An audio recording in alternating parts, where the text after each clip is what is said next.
buenas tardes a todas y todos ustedes. Qué gusto saludarlos en estos diálogos ATEM. Hoy tenemos un invitado de lujo, Roberto Gil Schwartz, quien es abogado por el ITAM con estudios de maestría y doctorado en Derecho en la Universidad Carlos III de Madrid. Se ha desempeñado como secretario particular de la Presidencia de la República, subsecretario de Gobierno de la Secretaría de Gobernación, diputado federal y senador de la República, entre muchos otros cargos. Es especialista en Derecho Constitucional, Electoral y Parlamentario, columnista y académico. Bienvenido, Roberto, a estos diálogos ATEM y felicidades por todo lo que has hecho. A nombre de la Asociación de Tribunales Electorales de la República Mexicana, magistrados y magistradas, estamos trabajando y viendo a través de esta plataforma virtual capacitación, pero sobre todo estamos tratando de hacer un observatorio para ver la forma en la que estamos resolviendo y acercar la justicia a los justiciables. Y como persona que has estado tú en los medios, como en el Senado, como en estos medios de poder tan importantes, bueno, pues para nosotros era algo muy importante que estuvieras hoy con nosotros. Muchas gracias. Gracias, magistrado, por la oportunidad de platicar con ustedes esta tarde.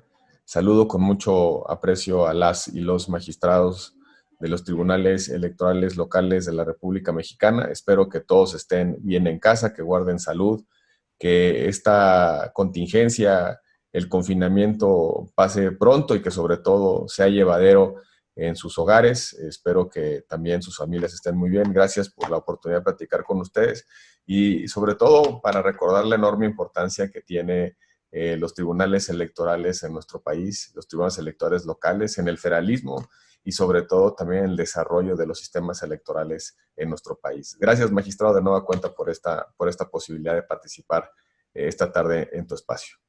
Muchas gracias, Roberto. Pues uno de los temas que más me apasiona o que más me gusta, y siendo de Chihuahua, pues vemos esta situación del federalismo. Y si me permites, quisiera iniciar esta plática con una pregunta que considero básica para la delimitación de la situación actual de México en el rubro del federalismo, y la cual estoy seguro será parteaguas para adentrarnos en temas más específicos. Con base en las disposiciones constitucionales y legales que con el desarrollo democrático de nuestro país se ha generado o implementado en las últimas décadas, ¿consideras tú que ejercemos o vivimos el día de hoy un federalismo puro, un federalismo cooperativo o un centralismo maquillado como federalismo? Ello en virtud de que existen muchos rubros como la salud, educación, hacienda y obviamente la materia electoral, en las cuales hay una disparidad en la forma de apreciar o respetar el federalismo. Magistrado, yo te diría en principio que lo que describe nuestro sistema político, no nuestro sistema constitucional, sino el sistema político, es esta brecha entre la forma federal nominal de nuestra Constitución y cómo se vive el sistema de distribuciones competenciales en la realidad. Hay un diferencial importante. ¿Por qué? Porque si bien somos una república federal, representativa, democrática, también es cierto que el federalismo es uno de los contenidos de nuestra Constitución que nunca se ha desarrollado a plenitud. Somos una nación federalista desde que existimos como tal.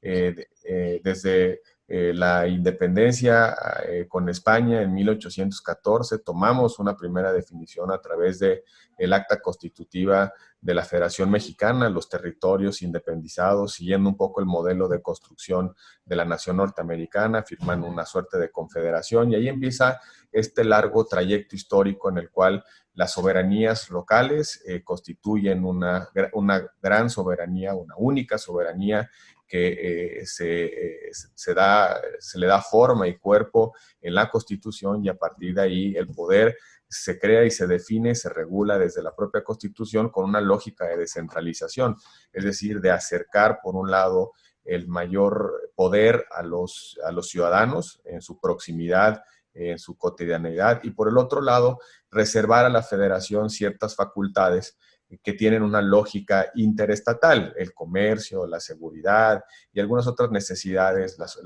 la defensa común, las relaciones exteriores, en fin, como un paraguas de racionalidad como una nación. En consecuencia, siempre hemos sido una nación federal, pero no hemos sido una nación federalista. En que la distinción no es menor, me refiero a que la forma en la que hemos vivido, la forma federal ha sido un tanto peculiar, por no decir muy limitada. Es decir, somos nominalmente un Estado federal, pero creo que el federalismo mexicano no se ha vivido en toda su plenitud en ninguna parte de nuestra historia, aunque sí ha sido uno de los elementos de la disputa política, creo que más sensibles en nuestra historia. Prácticamente buena parte del siglo XIX se explica en esta tensión entre liberales y conservadores, pero también era entre federalistas y centralistas y además entre quienes creían que el poder debía decantarse hacia las regiones o bien que el poder debía centralizarse en poderes federales especialmente fuertes. Consecuentemente, dada esta brecha entre la forma jurídica del Estado mexicano y cómo se vive la realidad en cuanto al ejercicio del poder, creo que ahí es donde está el mayor campo de oportunidad, no solamente para la reflexión académica y política, sino también para los procesos de reforma.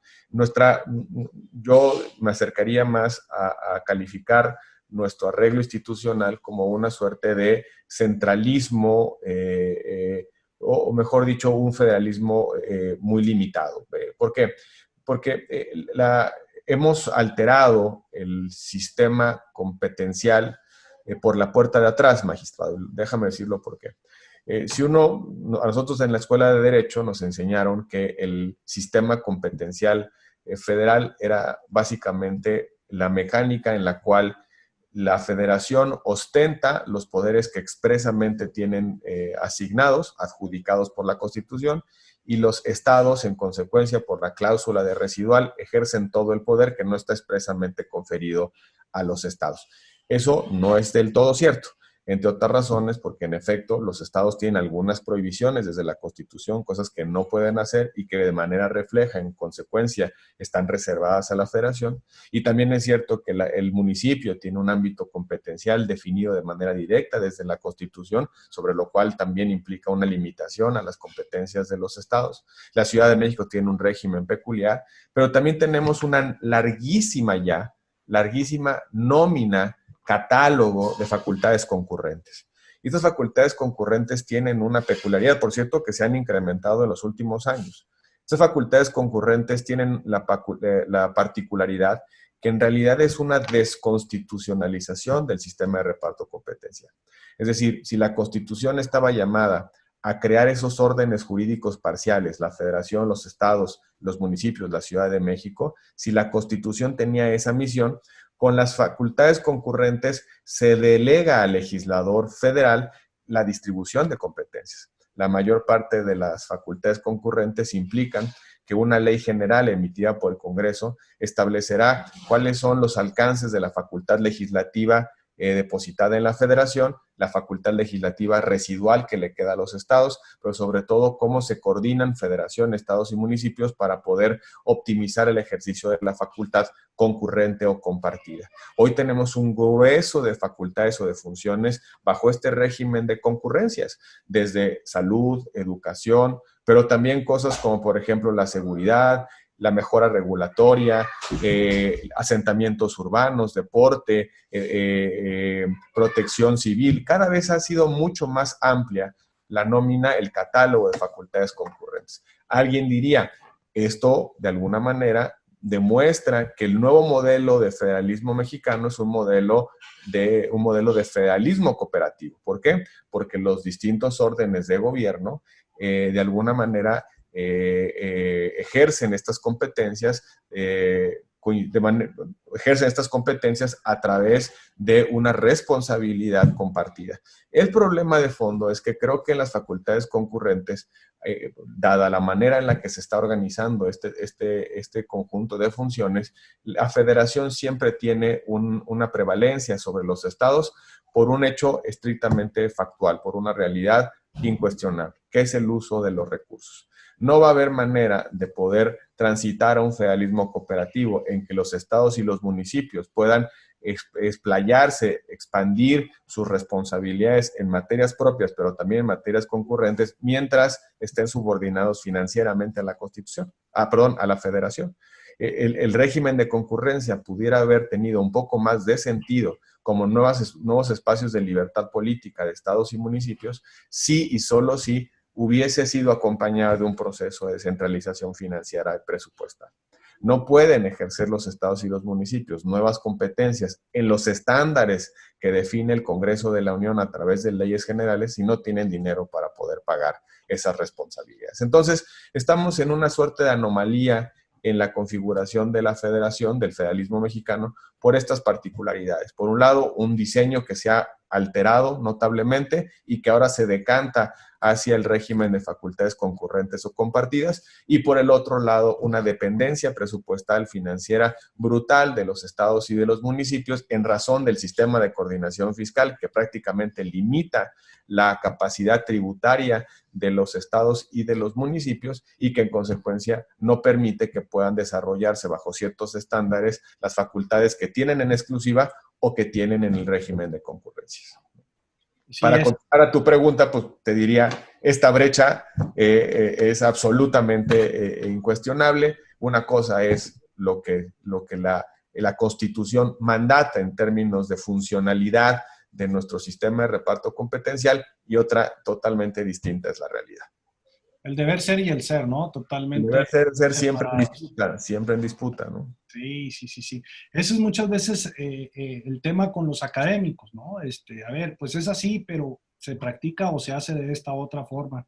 Y te decía que la primera pregunta que... a propósito de eso, deja de poner un ejemplo. Uno de las nuevas realidades que ponen en perspectiva la complejidad del sistema competencial mexicano o del federalismo mexicano es lo que pasó con el COVID. Nosotros otra vez estudiamos en la escuela que los 3 supuestos de excepción de la Constitución son la guerra declarada por el Congreso de la Unión, la suspensión de derechos conforme al 29 y el régimen de salubridad general, donde la Federación asume todas las capacidades, todo el poder, conduce no solamente a la administración pública federal, sino también puede ejercer actos de dominio, de disposición y de vinculación con respecto a todas las autoridades del país. Es la dictadura de la salud, como decían los constituyentes del 17. Y fíjate cómo se comportó nuestra realidad política cuando se generó la epidemia. El 11 de marzo, la Organización Mundial de la Salud determina que existe en el mundo una enfermedad con potencial pandémico. El gobierno, el Consejo de Salubridad General, se reúne por primera vez para determinar o para calificar jurídicamente esa epidemia hasta, si no mal recuerdo, el 26 de marzo. Pero entre el 11 de marzo y el 26 de marzo, es decir, cuando ejerció la Federación sus competencias exclusivas y extraordinarias en materia de salubridad general, ya 22 entidades federativas habían emitido acuerdos, directrices, órdenes para suspender actividades, para suspender plazos, para medidas de aislamiento, estímulos fiscales. Es decir, cuando era claro que no tenían una facultad directa de intervenir por el tipo de supuesto en el que nos encontrábamos, el federalismo toma decisiones en razón de que pues, había la necesidad de actuar y había cierta omisión por parte de la federación. Entonces, yo creo que el federalismo es de las cosas menos exploradas de nuestra realidad jurídica, porque en buena medida nos hemos acostumbrado a la prevalencia de la federación.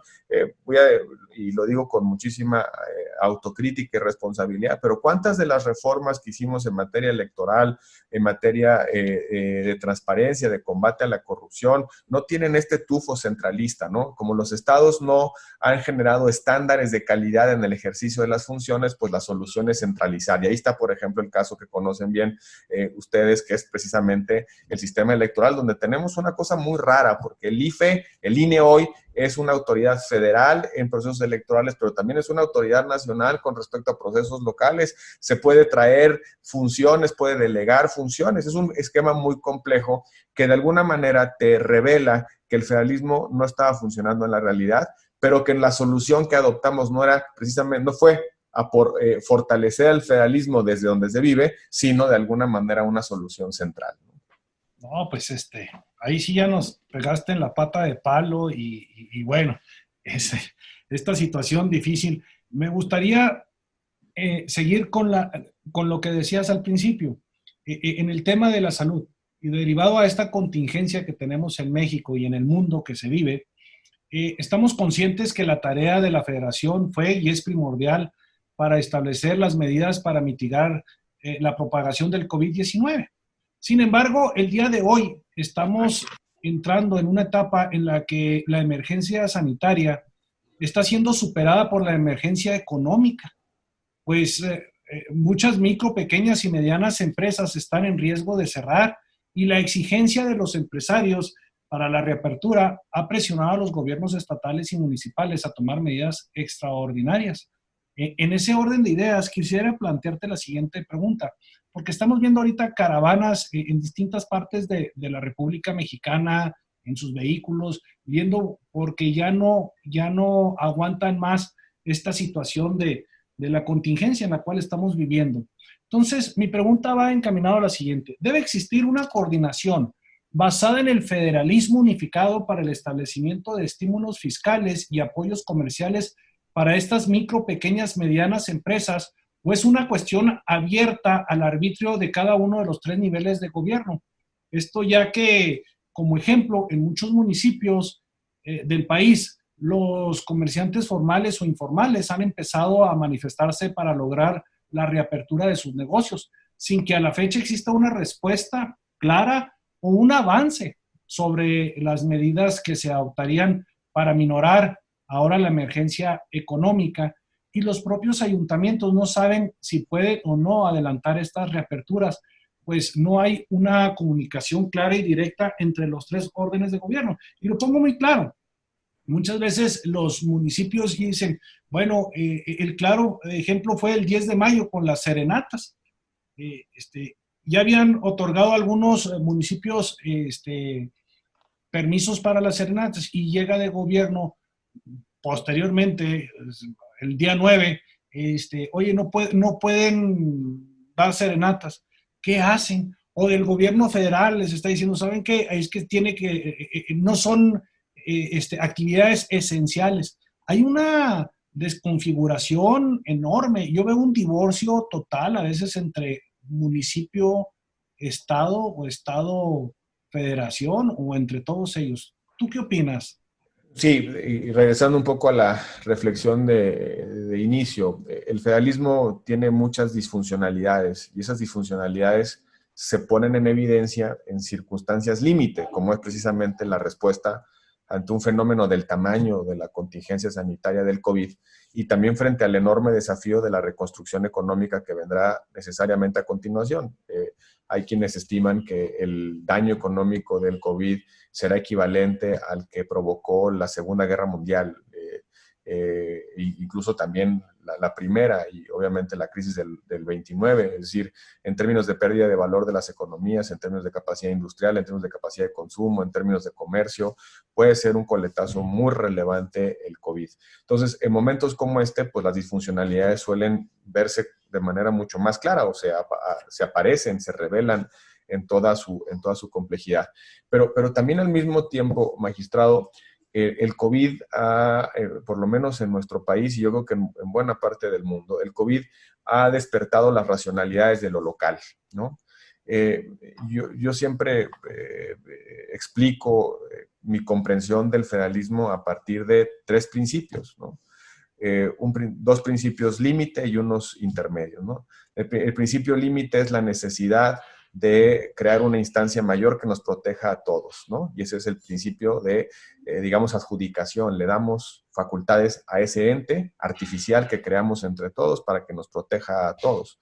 Por esta idea del contrato social, es también la idea del federalismo. El pacto social es un contrato entre partes para que nos protejamos en común. Y por el otro lado, el principio de subsidiariedad, es decir, tanto poder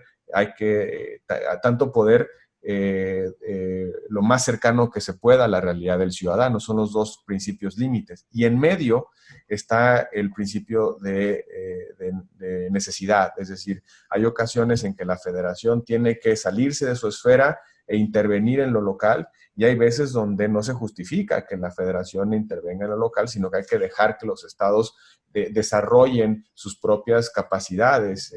Los teóricos del federalismo norteamericano decían que los estados son laboratorios de política pública, es donde se tiene que experimentar, entonces hay que dejar que experimenten, y cuando hay una solución probada o no probada, entonces la federación entra a generar una decisión armónica para todos, o bien para contener lo que son algunas malas ideas. El caso concreto, si no hubiese habido una intervención de la federación en el tema del racismo o de la segregación racial en los Estados Unidos, muy probablemente hoy algunos estados mantendrían esas reglas absolutamente inhumanas. De hecho, fue una larga tensión entre la Federación Norteamericana y los estados, la política de igualdad, ¿no? Entonces, en estas coordenadas se mueve el federalismo como modelo, y en estas coordenadas también se puede explicar el federalismo en nuestro país.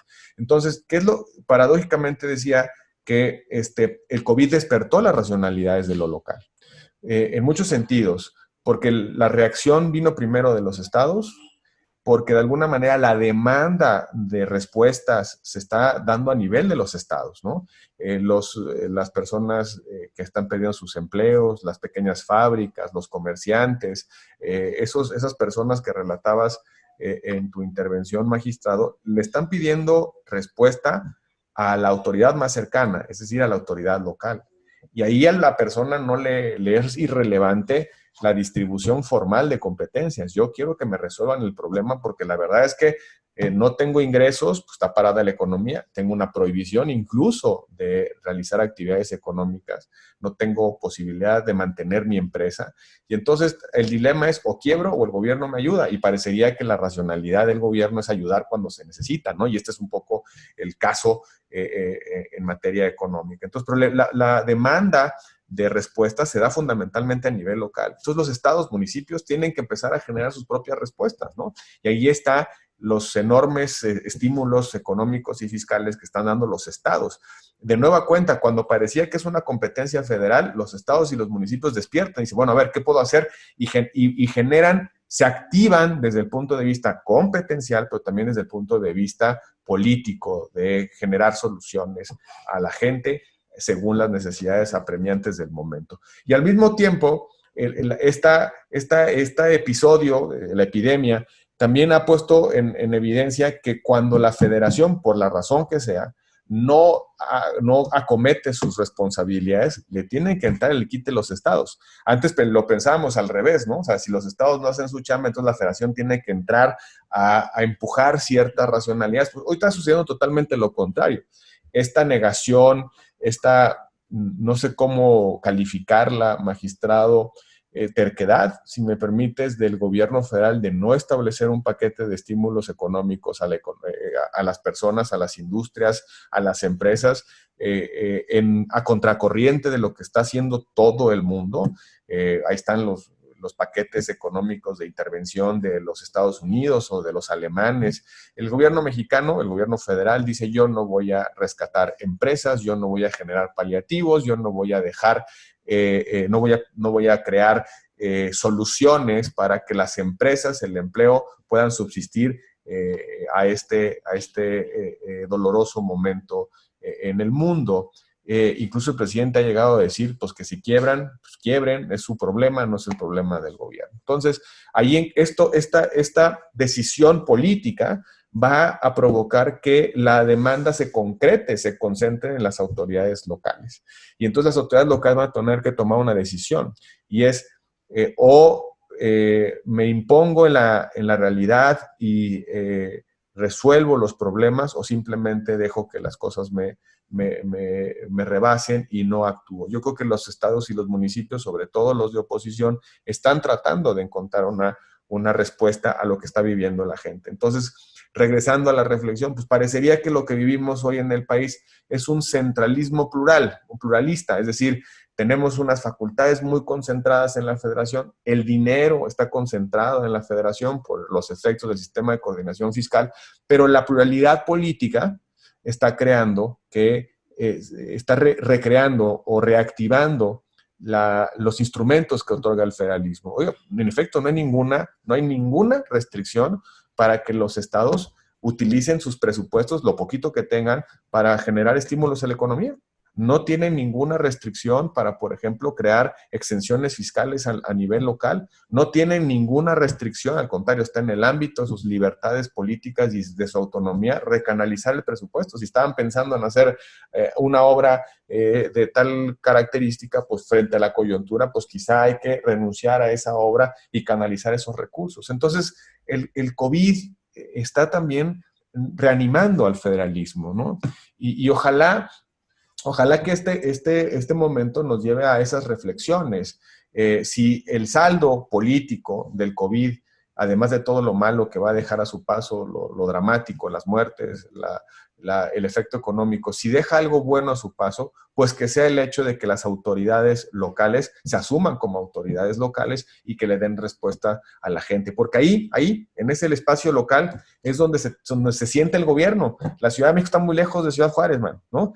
Pero lo que sí está muy cerca de los habitantes de Ciudad Juárez es su gobierno local y su gobierno estatal, su gobierno municipal y su gobierno estatal. Así es, y necesitamos muchas veces los que vivimos acá en provincia, pues respuestas rápidas, ¿no? Y esa situación lo vamos a platicar ahorita, pero simplemente el INE o los institutos estatales electorales ahora con todo lo que se les entregó, pues mira, tú que viviste acá en Chihuahua, en alguna ocasión me pidieron una notificación de que si puede ir y venir en 6 horas para Batopilas.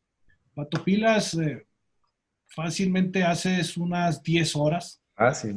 Entonces, ir y venir el mismo día no es imposible. Y bueno, pues la gente del centro no conocía, ¿no? Lo accidentado que es el territorio estatal. Y bueno, pues vas viendo estas situaciones en las cuales desconoces y de un escritorio en la Ciudad de México y poder señalar o decir o dar órdenes hasta estos lugares, pues ha sido complicado, ¿no? Esa es la lógica de la descentralización. La descentralización que está en la médula del federalismo es una técnica para acercar las decisiones a donde surgen los problemas. Claro. Entonces, Y todo lo que centralizamos le provocamos un cortocircuito de eficiencia, ¿no? O sea, todo lo que mandamos a la federación se aleja en tiempos de velocidad de respuesta de donde están los problemas, donde está la necesidad, donde están las circunstancias de facto que ameritan una intervención del gobierno, ¿no? O de los gobiernos. Mira, y lo hemos platicado tú y yo en otras ocasiones, simplemente para decir, a ver, que ya no existan los institutos estatales electorales, que no existan los tribunales estatales electorales, le vas a quitar esa oportunidad a los justiciables, por ejemplo, aquí en Chihuahua, de venir a un tribunal, de tener sus propias autoridades que son los que los van a designar o los que van a calificar su elección. No, que se tenga que ir, por ejemplo, a Sala Guadalajara, en el caso de nosotros, o en Jalapa, el caso del sureste. Entonces, se complicaría mucho. Yo veo que nos ha costado tanto tener nuestras instituciones, tener un régimen que bien o mal ha funcionado en muchas ocasiones. No quiero decir que ha sido el mejor, pero sí nos ha funcionado. Y llegar y quitar esta situación, pues es complicado, es volver a empezar y no sabemos si va a funcionar o no. Entonces, es ese federalismo que nosotros necesitamos, el fortalecerlo en vez de debilitarlo. Y te diría repensarlo, repensarlo, porque yo creo que nunca hemos hecho como país me refiero, una reconstrucción analítica, política de cómo funciona nuestro federalismo. Damos por sentado que ser Estado federal es consecuencia obvia de ponerle el adjetivo a la Constitución y eso no es cierto, ¿no? El federalismo es una dinámica política constante en la cual todo el tiempo las funciones están en esa tensión de quién las ejerce y por qué, bajo qué condiciones de necesidad. Entonces, yo creo que hay que repensar el federalismo. A mí me gusta mucho toda la teoría que hay detrás del federalismo cooperativo, pero se dice fácil, pero es muy complejo, ¿no? ¿En dónde cooperas? ¿Cuándo cooperas? ¿Con qué proporcionalidad cooperas? Al final de cuentas, hay una tensión permanente entre órbitas competenciales a propósito de la cooperación. Entonces, no es una cosa sencilla, ¿no? Parece una solución mágica, pero no, está muy lejos de serlo. Pero también creo que vale la pena recordar por qué estamos en esta recentralización. O sea, ¿cuáles son las causas de esta reciente tendencia a la centralización vía régimen de concurrencias y leyes generales o de los famosos sistemas, ¿no? Que yo creo que vale la pena una reflexión sobre esos sistemas, ¿no? Los sistemas son una suerte de federalismo dentro del federalismo, ¿no? En fin, porque tienen de todo, ¿no? Facultad legislativa centralizada en el Congreso, pero facultades operativas en los estados, autoridades que tienen doble cachucha, son autoridades federales y estatales, y en consecuencia hay facultades de ida y de vuelta. Es una cosa muy compleja que creo que no le hemos dimensionado. Entonces, por eso digo que es un federalismo dentro de otro federalismo. Pero creo que debemos de atender a las causas. ¿Qué pasó? La transición democrática, magistrado, de alguna manera se preocupó centralmente por institucionalizar la pluralidad, ¿sí? Y creo que fue exitosa esa apuesta. ¿Por qué? Porque tuvimos congresos plurales, gobiernos divididos, pesos y contrapesos, ¿no? Pero nos quedamos cojos en el otro racional de la apuesta democrática, que son los equilibrios regionales. Los constituyentes norteamericanos le llamaban a esto el famoso doble seguro. Decían, a ver, necesitamos garantizar la libertad. Ese es el objetivo de nuestro diseño institucional, es el objetivo máximo de nuestra Constitución. La Constitución regula el poder en aras de preservar la libertad. Primer elemento para preservar la libertad no era el principio de división de poderes. El primer racional para preservar la libertad era el federalismo, descentralizar las atribuciones, dejar cierto poder en el espacio de mayor incidencia del ciudadano, porque acuérdense que la lógica republicana de la Constitución norteamericana se definía en el consentimiento de los ciudadanos, ¿no? Es una república en la medida en la que el poder es producto del consentimiento expresado por los ciudadanos a través del voto, pero a través de los representantes de los ciudadanos. Entonces, la primera lógica era descentraliza y crea un poder acotado, le hace federación. El segundo mecanismo de equilibrio es, ya creaste un poder bastante fuertecito, que es la federación, con todo lo que le diste facultades expresas, comercio, defensa nacional, relaciones exteriores, todo eso lo que le diste, ahora pártelo, ¿no? Entonces, primero fue federalismo como mecanismo de preservación de la libertad y después la división de poderes, no al revés. Entonces, nosotros en la transición lo hicimos al revés. Primero nos preocupamos de contener a la federación, la pluralizamos, equilibrios y contrapesos a nivel central, y no nos preocupamos de la descentralización fáctica, funcional, presupuestal, hacia donde están las respuestas públicas a las necesidades de las personas. Entonces, creo que lo que debiera seguir en nuestra evolución democrática, ninguna nación llega a la democracia y ahí se queda. Es una constante evolución política.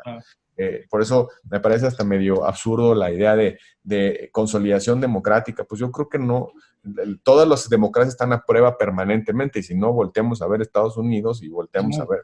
Entonces, en realidad es un proceso dinámico. Entonces, un elemento importante de nuestra conversación democrática tiene que ser esencialmente sobre el funcionamiento del federalismo, sobre dónde ponemos las funciones y dónde ponemos las responsabilidades.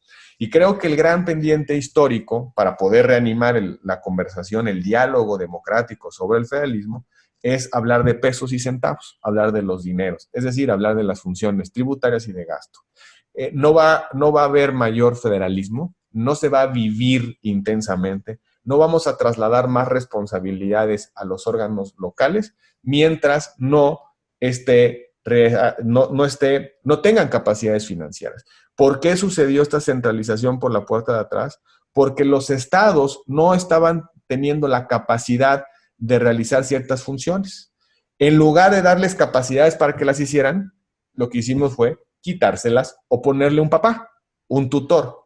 Vimos algunos estados donde la función electoral estaba sometida a la captura de los poderes públicos locales, los gobernadores, Veracruz, Coahuila y demás. Y la solución que se nos ocurrió, mea culpa, con toda autocrítica, es ponerle tutor, ¿no? Para que los institutos electorales locales y los tribunales electorales locales no se porten mal, no entren al riesgo de captura de los poderes e intereses locales. Solución, pongámosle papá, pongámosle un tutor. El INE es el nuevo tutor de los institutos electorales locales, el Senado es el nuevo tutor de los tribunales electorales locales y, obviamente, por supuesto, la Sala Superior del Tribunal por los mecanismos jurisdiccionales de revisión de decisiones locales. Oye, pero se quedaron cortos. Entiendo esa situación en aquel tiempo, precisamente en la reforma del 2014, pero nosotros nos dejaron, pues, como la India María, ni soy de aquí ni soy de allá. Nos nombra el Senado, nos pagan los estados y vemos una situación donde los presidentes de todos los tribunales, mes con mes, tienen que ir por las administraciones a las secretarías de De economía, finanzas de los estados, ¿eh? de los estados para ver si es posible de que nos puedan pagar ese mes. Y te nombro como presidente de la Asociación de Tribunales Electorales de la República Mexicana. N asuntos, ¿no? N asuntos porque el caso emblemático de Yucatán fueron nombrados y cuando regresaron a su estado ya no los dejaron entrar a su local porque ya eran parte del Senado de la República. El caso de Nayarit, a través de juicios electorales, poderle dar la administración. Actualmente, Baja California no puede contemplar secretarios porque su presupuesto fue mermado. Morelos, en una ocasión me habló el presidente hace 2 años y me dice, oye, presidente Wong, tenemos 7,000 pesos, tenemos 7 para lo del año. Yo le digo, pues cuídalo, era marzo. Y luego me dice, 7,000 pesos, ¿no? O sea, se les acababa y no se les entregaba. Chiapas llegó, cerró las cortinas de su tribunal y dijo, no hay tribunal porque no hay con qué pagar ni mantener los servicios. Entonces, esa situación sí puede ser, como dices tú, una autocrítica, pero también es algo desafortunado, porque mi pregunta sería la siguiente: con eso que ustedes hicieron, ¿crees que los tribunales y los institutos estatales electorales están mejor ahorita que como estaban? ¿O el INE y la sala superior o las salas regionales del Tribunal Electoral del Poder Judicial de la Federación? No, a ver, En esta evaluación, ¿cómo la ves? no, pero y déjame traer a la conversación una explicación, o mejor dicho, un dato de contexto. En la reforma electoral había 2 posiciones en tensión. Una era la que quería centralizar toda la función electoral, toda, ¿no? Por cierto, suscrita en el Pacto por México. Ya nadie se acuerda de eso, pero en el Pacto por México se acordó la creación del Instituto Nacional Electoral con la desaparición de institutos electorales locales. Capítulo 90, ¿no? Algo así. Y la desaparición de los tribunales electorales locales. Del otro lado estaba la tensión federalista. Entonces, de un lado se decía es que los gobernadores capturan a los órganos electorales y por eso hay una democracia coja en nuestro país, porque el estándar de vida democrática a nivel federal no es el mismo estándar de vida democrática a nivel local. Podría tener sentido y razón ese argumento. Pero por el otro lado estaba oiga, ¿y qué pasa con el famoso principio de la autodeterminación, el principio de autogobierno, la libertad política de los estados, todos esos principios que están bajo el paraguas de la soberanía de la soberanía de los estados? Son estados soberanos, ¿eh? La Constitución no utiliza una palabra fuerte, ¿no? Parecería incluso una contradicción, no puede haber 2 soberanías, ¿no? Pero bueno, la Constitución optó por esa palabra porque quiso reforzar cualitativamente el régimen jurídico de autonomía de los estados. Pero bueno, había estas 2 tensiones. Entonces, como todo en política, el resultado depende de una armonización de pretensiones, ¿no?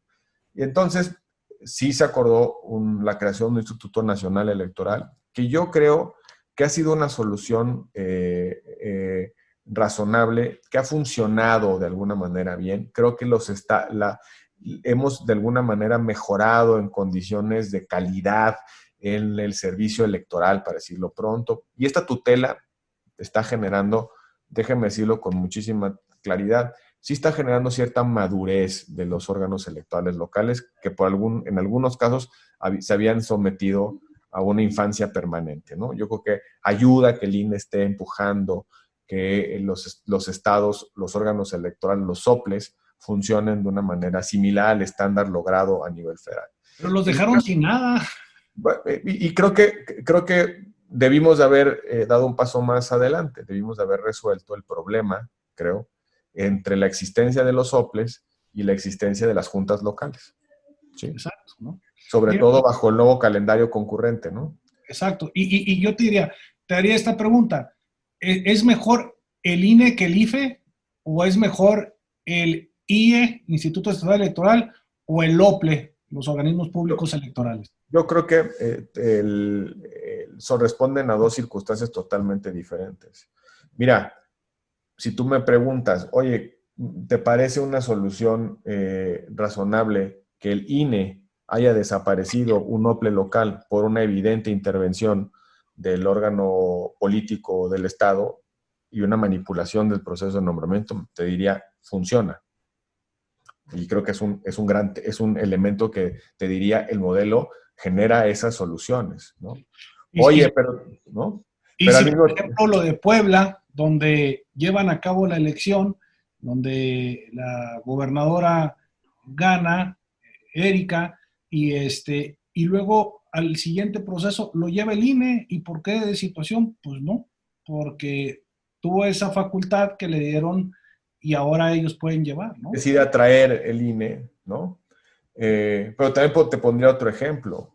En medio del COVID, no es lo mismo que cada estado tome una decisión de mantener o no la elección, caso Coahuila o Hidalgo, a que sea una autoridad electoral con un diálogo técnico, normativo, funcional entre el responsable directo y el INE. En fin, yo creo que ahora según por donde se le quiera ver, ¿qué creo que debe suceder? Porque ya con ventajas y desventajas, con errores y algunos aciertos, Ahí creo está. que el Estado, y es un sistema estable, pues, ¿no? Es un sistema electoral estable. Sobre los tribunales, yo creo que ahí te diría no en defensa de las racionalidades defendidas en su momento, pero que un gobernador o el que sea le cierre un tribunal electoral o le quite el edificio bajo la lógica o bajo el argumento de que ahora dependen del Senado, pues no es más bien te diría que es un acto de desvergüenza, ¿eh? No tiene nada que ver una cosa con la otra. El hecho de que la Constitución le otorgue al Senado una intervención en el proceso de configuración de un determinado órgano no significa que haya pasado de órbita competencial. Me parece eso una mezquindad, por no decir una sinvergüenzada, ¿no? En fin, pero yo creo que no es un problema del diseño, es un problema de que hay gente en la política que aprovecha las coyunturas para poder sacar tajada, ¿no? Insisto, es una sinvergüenzada, ¿no? No es un racional jurídico, ¿no? Entonces, ¿qué creo que le faltó al modelo de tribunales electorales locales? Pues también resolver un poco la relación que tienen con la judicatura local, ¿no? O sea, cómo juegan los tribunales locales con respecto a la judicatura local, me refiero al Poder Judicial local, porque ahí es donde está la anomalía, ¿no? Fíjate, la verdad es que una solución mucho más visto en retrospectiva, ¿no? Quizá establecer requisitos mucho más estrictos para el nombramiento de magistrados electorales pudo haber sido una solución desde la Constitución en lugar de este mecanismo de transferencia central. Bueno, pero la coyuntura no daba para una sofisticación. Ahí había mucha presión para soluciones draconianas, te diría yo, sobre la captura que se estaba dando en los tribunales. No sé si ustedes tendrán mejor pulso que un servidor, pero no creo que el intento de captura de los órganos jurisdiccionales locales haya acabado con el mero hecho de que hoy son nombrados por el Exacto. Senado de la República. Así es, ¿no?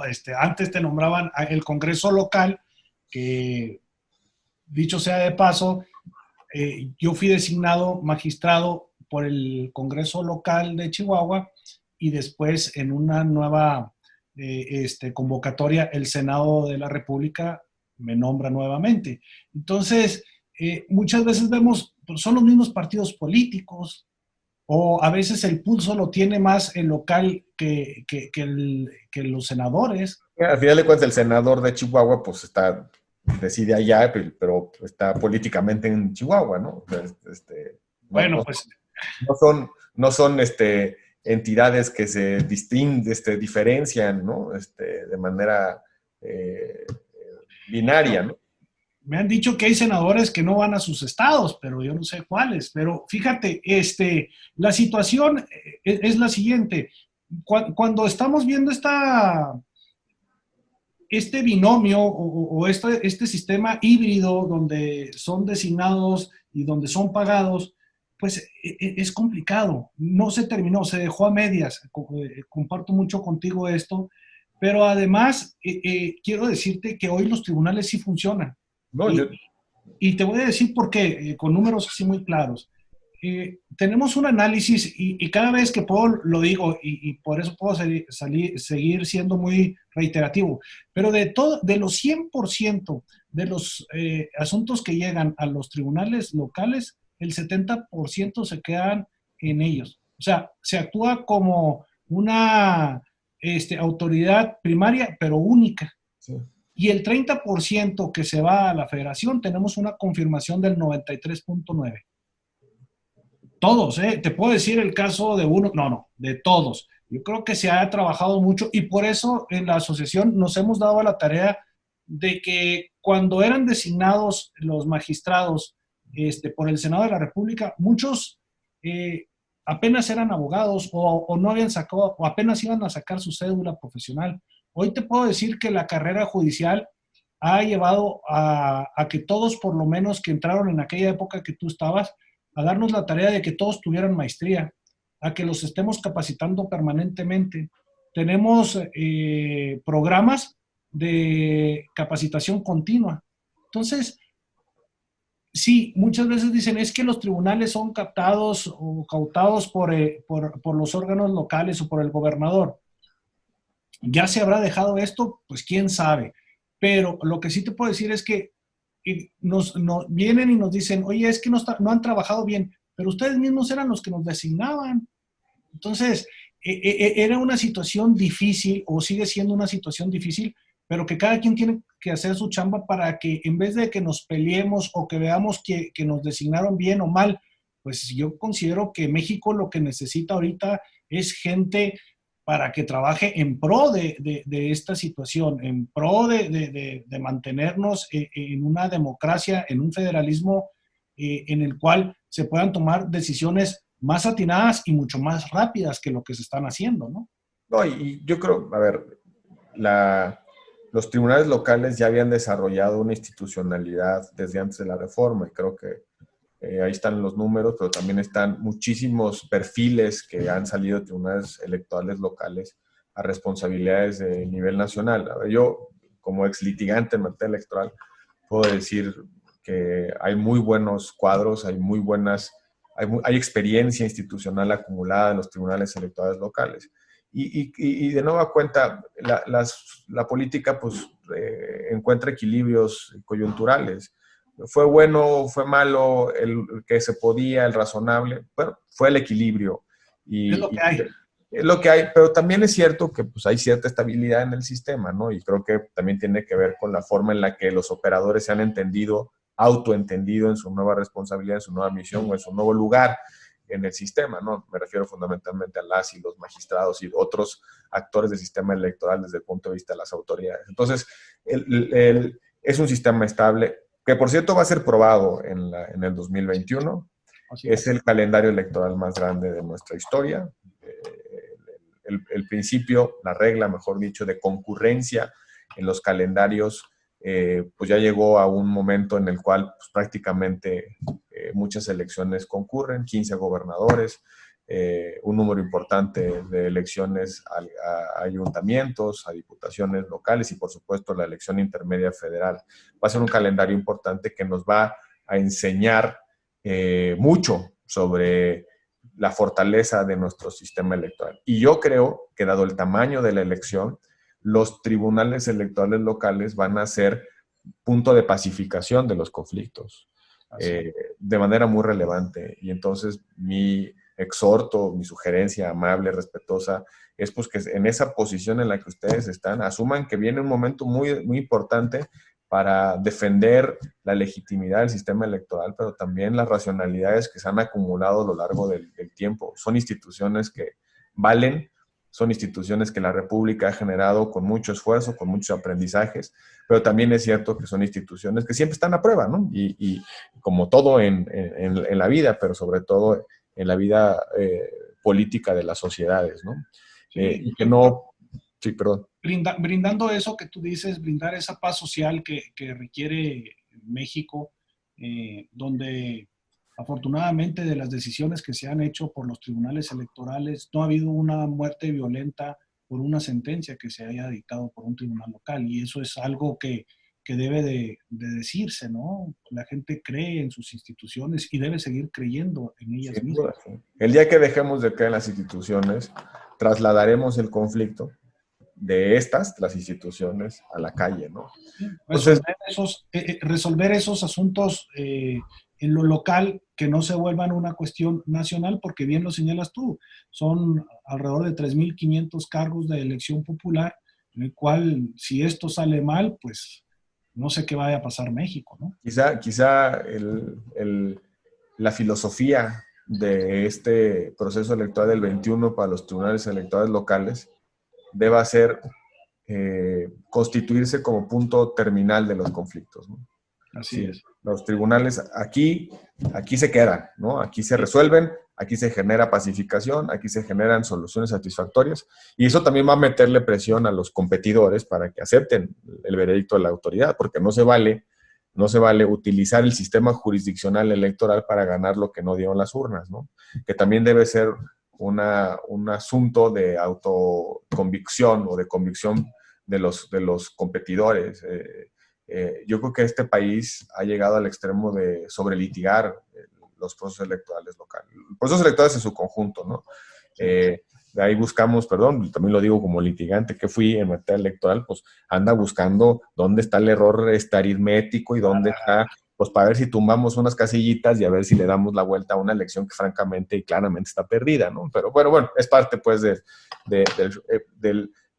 show, ¿no? Del show de nuestra realidad política. Ahora, creo que seríamos mucho mejor democracia si además de tener tribunales que sirvan como punto terminal de la conflictualidad, tuviéramos actores, competidores honorables que frente a la decisión de la gente, pues no busquen ganar en la mesa lo que no le dieron los votos, ¿no? Así es, yo creo que sería muy importante eso, donde aquel que gana sea aquel que obtuvo la mayor votación posible y no el día de la jornada electoral todo el mundo se declara ganadores y hay una situación de duda para el electorado, ¿no? Entonces dice, oye, pues, ¿qué pasó? Y al último sale con que la autoridad le robó la elección. Sí, y se empezó a generar, afortunadamente creo que ya se ha racionalizado un poco los supuestos de nulidad. Ahí, por ejemplo, sirvió mucho el umbral del 5%, porque de alguna manera racionalizó Sí. mi posibilidad de éxito, ¿no? Pero antes, si no la gano, si quedo cerca, tumbo casillas, y si no puedo, si no lo logro, pido la anulación de la elección, ¿no? ¿Cuántas pretensiones de nulidad no resolvían ustedes precisamente con el único argumento del diferencial cercano, ¿no? O sea, oiga, pues un voto es un voto, ¿eh? Pero, pues, oiga, pues, ¿no? El margen de error, etcétera.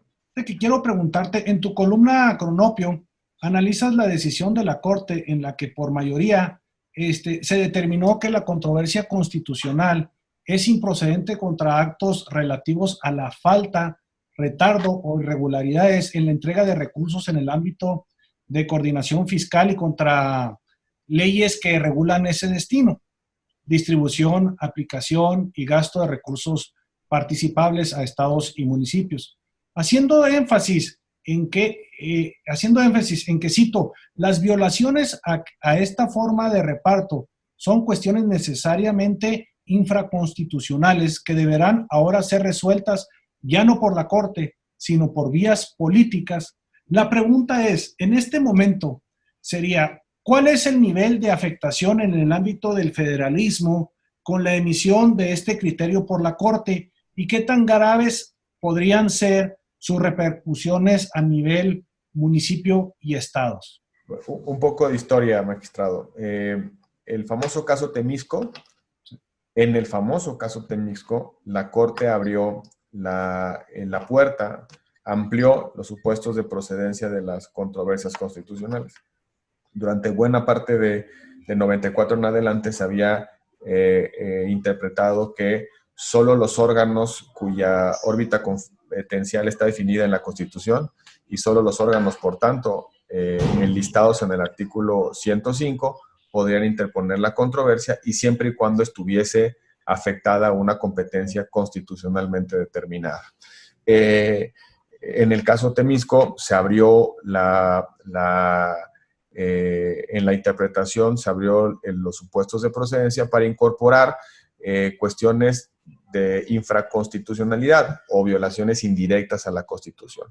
Y el precedente Temisco sirvió para que, por ejemplo, las decisiones arbitrarias de la federación o de los estados hacia estados o municipios con respecto a la disposición de sus participaciones pudieran ser judicializadas o que pudieran tener un remedio a nivel de la Corte. Es decir, muchas veces pasaba, desafortunadamente, que la federación o los estados retenían las participaciones de los municipios o la federación hacia los estados. Entonces, no había un remedio para ese tipo de situaciones. En consecuencia, la Corte, en el criterio Temisco, abrió la posibilidad de controvertir, no necesariamente violaciones directas a la órbita competencial delimitada en la Constitución, sino las violaciones generalmente a los mecanismos de coordinación, ¿no? A los convenios de coordinación. Entonces, así había venido funcionando un precedente muy estable de la Corte, por cierto, que ciertamente llenó o ha llenado a la Corte de casos de controversias, pero no es culpa de la regla o del precedente, es culpa de que pues, los actores políticos andan manipulando el federalismo. No habría tantas controversias si pagaran las participaciones como la deben de pagar, pero pues como quieren capturar políticamente al órgano, al orden de gobierno inferior, pues por eso se dan muchas controversias. En fin, la pluralidad castiga a través de este tipo de actitudes políticas, ¿no? En fin, entonces, ¿qué sucedió? Por cierto, es una controversia de Chihuahua la que motiva este intento. Creo que todavía no es, todavía hay la posibilidad de que no se consolide, pero este intento está empatado 5-5, de que no procedan las controversias constitucionales por violaciones indirectas a la Constitución. De hecho, en la iniciativa que presenta, o el proyecto de iniciativa que presenta el Poder Judicial, le incorporaron una reglita ahí de improcedencia expresa para cuestiones indirectas, violaciones indirectas a la Constitución. Me imagino que el presidente de la Corte tiene una convicción de que la Corte no debe arbitrar el federalismo. Yo creo que si algo le ha dado estabilidad a nuestro país es que la Corte arbitra el federalismo, pero, en fin, creo que por ahí viene una tendencia y yo en esa columna llamo la atención de esta tendencia, ¿no? Pero fíjate lo que está pasando.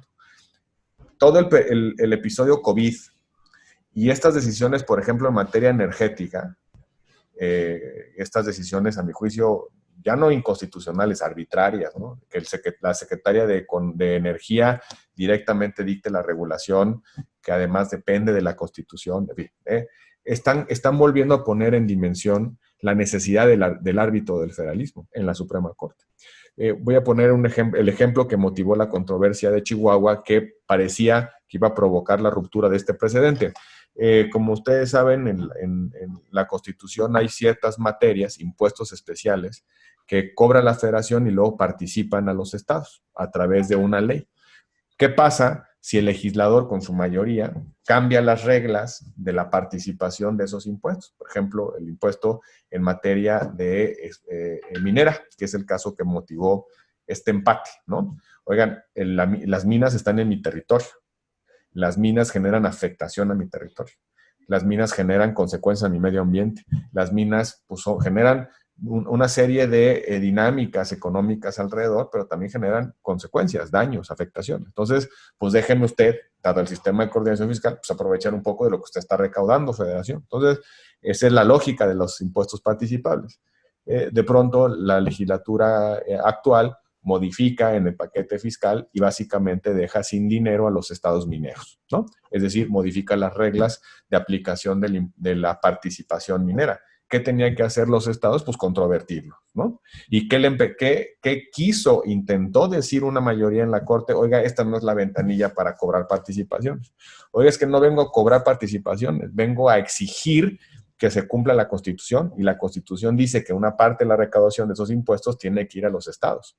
Entonces, ahí está el riesgo, ahí está el peligro, y yo creo que lo que no debiera pasar en nuestro país es que el federalismo, como racionalidades de descentralización, pero también como un arreglo, un pacto político entre distintas sensibilidades del país, no tenga un árbitro, no tenga un juez, un juzgador que defienda el componente de la Constitución que distribuye las competencias y que las distribuye a nivel constitucional, pero que también las delega en algunos casos al legislador.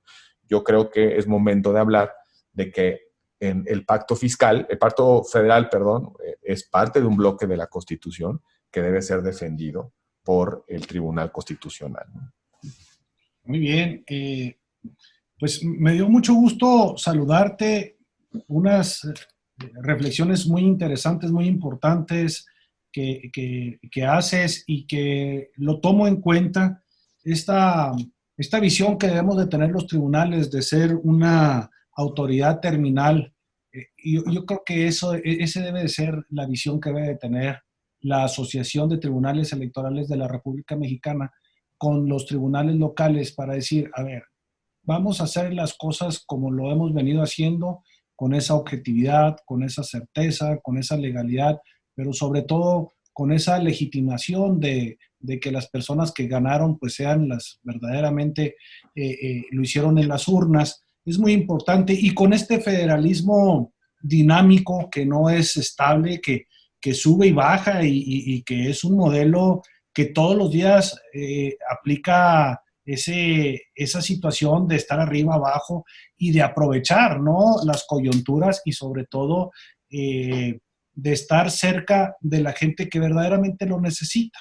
El caso que ya hemos referido tanto, ¿no? Pues muchas gracias, Roberto. ¿Algo más que quisieras abonar? Solo saludar a los buenos amigos, buenas amigas, las y los magistrados electorales locales. Muy probablemente ya no los veré de aquí a la elección del 21, a menos que vuelvas a invitar, magistrado, a platicar contigo en el espacio. Pero desearles la mejor de las suertes. Ya están a punto de iniciar los procesos electorales, a unos meses. Y creo que no lo comentamos, magistrado, pero pues habrá que innovar muchas nuevas cosas, muchas soluciones, frente a quizá la primera ocasión en la que haremos campañas o iremos a un proceso electoral en confinamientos total o parciales, frente a una nueva realidad o nueva normalidad, como dice el vocero de esta situación. A ver cómo digerimos la nueva normalidad en materia electoral, porque hay pocas dimensiones en la vida, magistrado, pocas dimensiones en la vida que requieren tanto contacto como la vida política, las elecciones, la vida política, el momento en el que las comunidades políticas deciden quiénes van a ostentar a nombre y por cuenta de los ciudadanos el poder público, ¿no? Entonces, van a haber muchas cosas nuevas, seguramente se generarán nuevos casos, nuevos conflictos jurídicos de interpretación a propósito de esta nueva normalidad. Pero bueno, insisto, desearles muchísima suerte en lo que viene, reiterarme a las órdenes de todos ustedes como amigo y en lo que pueda yo servir. Y bueno, pues que sepan que en mí tiene la asociación un aliado permanente y muy comprometido con la causa de la vida y defensa institucional de los tribunales electorales locales. Muchas gracias, Roberto. Fíjate que efectivamente lo que tú estás diciendo, en eso estamos nosotros. Hoy que tuvimos que hacer la entrevista a distancia por esta contingencia, pero trabajar en esto de la política que debe tener tanto acercamiento a distancia también, pues va a ser algo complicado. A ver, empezar a ver también los juicios electorales en línea, ver ya después el voto electrónico. Yo creo que son estas grandes oportunidades que podemos ir viendo debido a lo del COVID-19. Como bien dijiste, no es que todo quede mal. Este federalismo puede tener algo bueno después del COVID-19, pero también estas elecciones también pueden traer algo bueno después de este COVID-19. Y te lo digo porque algo bueno, porque si nos hubiera agarrado esto del COVID-19 un año después, en el 2021, no, pues quién sabe qué pasa. Ahorita señalaste, bien o mal, el Instituto Nacional Electoral suspendió las elecciones en Coahuila y en Hidalgo, pero suspende las del 2021, ¿cómo le haces? Si nomás para nombrar los 84 consejos ciudadanos de Hidalgo, ¿cómo le vas a hacer? ¿Qué te vas a quedar sin Congreso en Coahuila? Entonces, esas situaciones son las que debemos estar viendo, ¿no? Y el efecto de las libertades políticas, del derecho al voto, ¿no? Sus dos modalidades, activa y pasiva, ¿no? Muchos dilemas jurídicos se van a ver. Bueno, inevitablemente, si la nueva normalidad implica mantener la sana distancia, pues entonces veremos que las campañas se harán en línea, en las redes sociales, con la enorme complejidad que implica en términos jurídicos, las redes sociales, el mundo virtual, por la fiscalización, por las campañas negras, por los nuevos fake news, ¿no? Las famosas mentiras. No, ahora sí que no quisiera estar en sus zapatos, señores magistrados y magistradas, pero pues, pues mucha suerte, mano, ¿no? Así que la democracia mexicana los ilumine, mano, ¿no? Es que la silla no es gratis, hay que trabajarle para ganársela. Y una situación que viene a mi mente es, por ejemplo, ahora que es obligatorio el cubreboca, la mascarilla. ¿Cómo le vas a decir a una persona cuando vaya a votar? Pues a ver, quítesela para ver si es usted o no es usted con la credencial del elector, ¿no? Entonces, son situaciones muy, muy interesantes que tenemos que trabajar todos, no solamente la autoridad electoral, sino que también políticos, partidos políticos y gobierno en sí, ¿no? Sí, yo creo que es un reto social enorme. Y también creo que es la oportunidad de que los mexicanos demostremos que a pesar de que vamos a competir, y vamos a competir por el poder, también podemos coincidir en que hay valores mucho más importantes que cuidar, ¿no? Y en este caso, la estabilidad del sistema electoral, que no solamente preserva nuestra libertad política, sino también preserva la estabilidad política y la paz social de México, ¿no? Así es. ¿Sigues trabajando en tu despacho? Sí, estoy concentrado en mi despacho, en litigio constitucional y administrativo, ahí estamos. Y por otro lado dirijo un centro de pensamiento, un think tank sobre federalismo. Estamos ahí empezando a generar ahí líneas académicas de investigación, de política pública. Estamos haciendo un monitor de soluciones COVID, cómo los estados reaccionaron, qué inventaron, cómo innovaron. Tenemos una parte de federalismo energético sustentable, también como una línea de reflexión y de pensamiento. Entonces, para mí, creo que en la siguiente etapa de la democratización, si la pluralidad se mantiene, obviamente, la segunda etapa de la democratización tiene que ir hacia el fortalecimiento del federalismo en todas sus expresiones, y creo que inevitablemente, desde mi perspectiva, una de las cosas que debemos discutir en el 21, en la elección del año que entra, es el federalismo fiscal. Las reglas de trato, las reglas de reparto y las reglas de equidad entre las regiones que tiene nuestro país. Yo creo que no se vale el paternalismo federal, pero tampoco se vale la irresponsabilidad local. Entonces, ahí hay que volver a equilibrar desde una perspectiva de federalismo cooperativo como anticipabas al inicio de esta conversación. ¿Y en política? No, pues yo sigo en mi decisión de mantener sana distancia, como se dice ahora, ¿no? No, pues muy bien. Muchas gracias, Roberto. Al contrario, magistrado, gracias por la oportunidad. Te veo pronto. Gracias. Gracias.